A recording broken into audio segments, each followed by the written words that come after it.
Meaning of downdraught. Downdraught. Downdraught. Downdraught. Downdraught. Downdraft refers to a downward flow of air or wind in the atmosphere, typically caused by differences in temperature or pressure.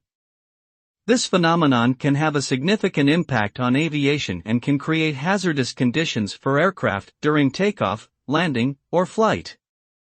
Downdrafts can generate turbulence, sudden changes in altitude, and decreased airspeed, which can make it difficult for pilots to maintain control of the aircraft. They can also lead to wind shear, which can cause sudden changes in wind direction and speed, further complicating flight operations.